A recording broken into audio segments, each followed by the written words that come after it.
on the News Channel 5 network. This is Open Line.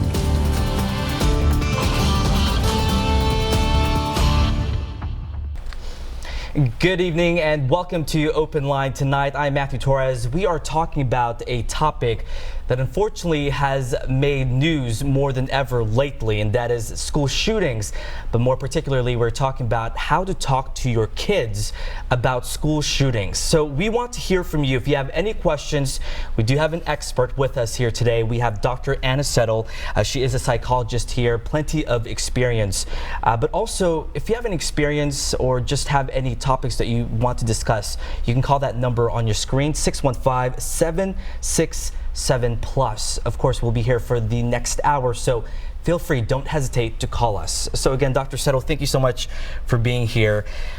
Most recently, and something that's the biggest one so far this year, was the school shooting in Benton, Kentucky last month. Yes.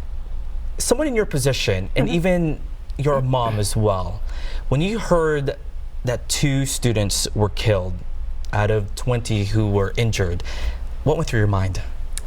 The first thought that crossed my mind is, man, this is happening way too often. We're putting all of these things into place to try to prevent this and to try to teach kids about violence and bullying and those types of things, and it still seems to be increasing in frequency. What boggles your mind is it that fact that in January alone, we had not just that shooting, but there were already previous school shootings. I mean, just the day before, there was one in New Orleans, one in Dallas.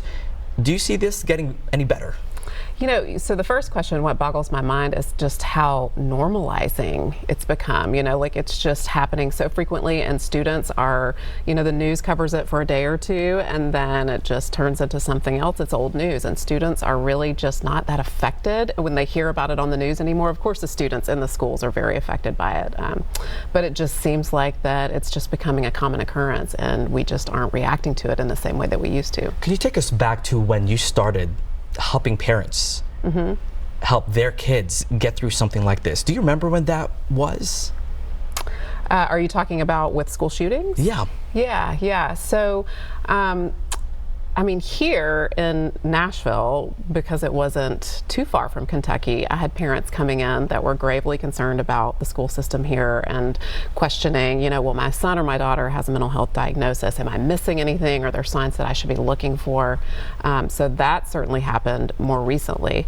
And the answer to that question is, you know, we do have to pause and we have to look for those signs. There is no profile for a school shooter, but there are certainly things that we need to pay attention to that sometimes I think we tend to downplay. What are those things that we tend to downplay, but that should stick out? Well, I think oftentimes we think it's going to be that one particular student that just acts so differently from everyone else, and that's not necessarily always the case. You know, sometimes we have students who maybe have antisocial personality disorder, and they could be charming and charismatic, but yet they lack empathy, and so they could act on impulses and do something like this. There are other things to look for, though. Again, there's no particular profile that you're going to be able to just check the boxes and know which students are most at risk. But any child who's been traumatized or bullied, of course, not all bullies do these types of things, and just because someone does this type of thing doesn't mean that they've been bullied, but that's certainly one risk factor.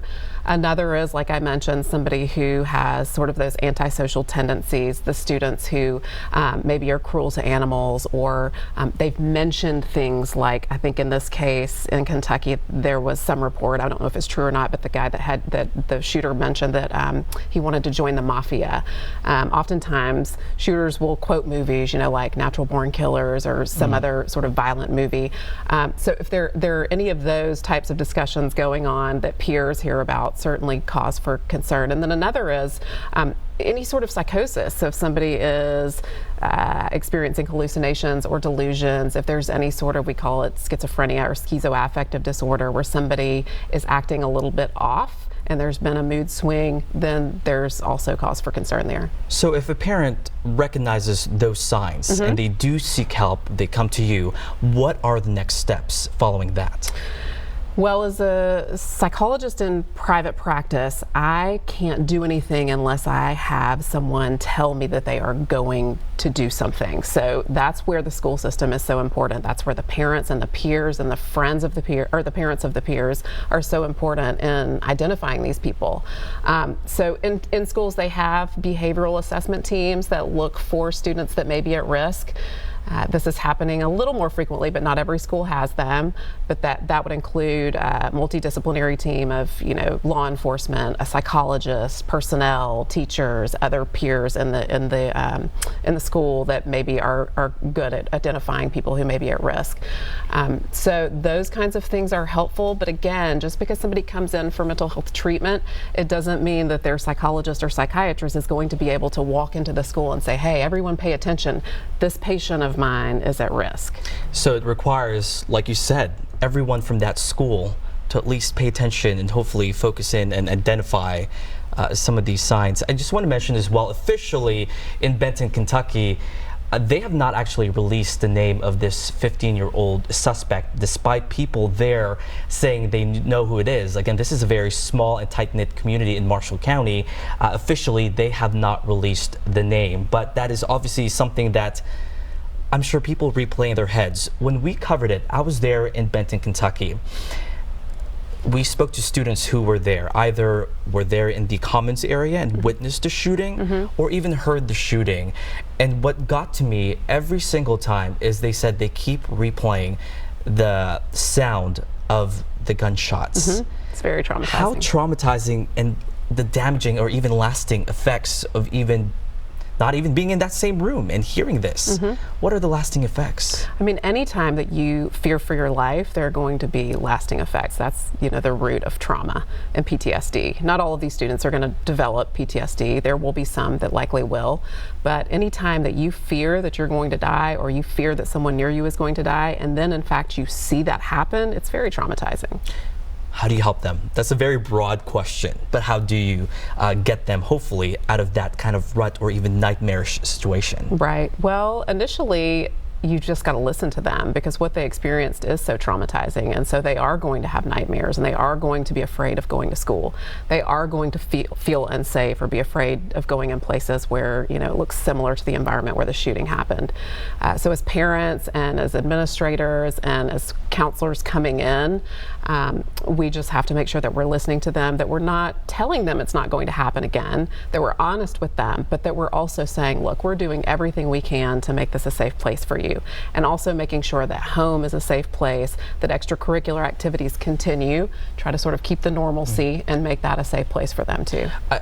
What stood out to me is be realistic with what you're saying to them. What are the things that you should never say when someone's going through a traumatic event like that? Well, you should never tell them it's going to be okay, let's not talk about it and move on to the next conversation, because they need to sometimes just narrate their story and talk about what happened to them without you trying to fix that. What they, in the Kentucky shooting, what they saw is incomprehensible. And so we can't say, as parents or as psychologists or as teachers, we can't say, well, this is why this happened and it won't happen again. I mean, we don't understand it either. So we just have to listen to them and make sure that we're providing a safe place for them to talk. Have you dealt with anyone recently going through a very traumatic event? This is kind of a similar situation. Not a school shooting, but certainly trauma, for sure. That happens quite frequently. How often, how easy is it? I guess, does it depend on the age for them to get over things? Yeah, there are a lot of factors that contribute to resiliency, and I wouldn't necessarily say that there's one age that fares better than another.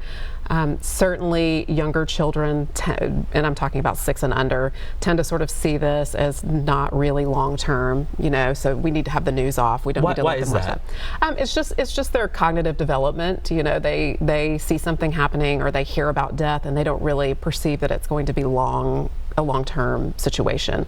They also will, if you have the news on, younger children, each time they watch the footage of whatever happened, they think it's happening again. So we have to be very careful about exposing them to things that are not age appropriate. I guess compared to the teenagers, do you see a little bit more difficulty with the teenagers?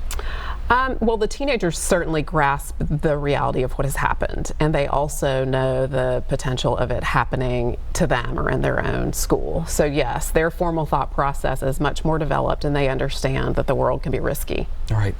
If you guys have any questions, again, one more time, 615-737-PLUS. Don't hesitate to ask any questions to Dr. Settle. Again, we will discuss more on how to talk to your kids about school shootings. We'll have much more of Open Line after the break.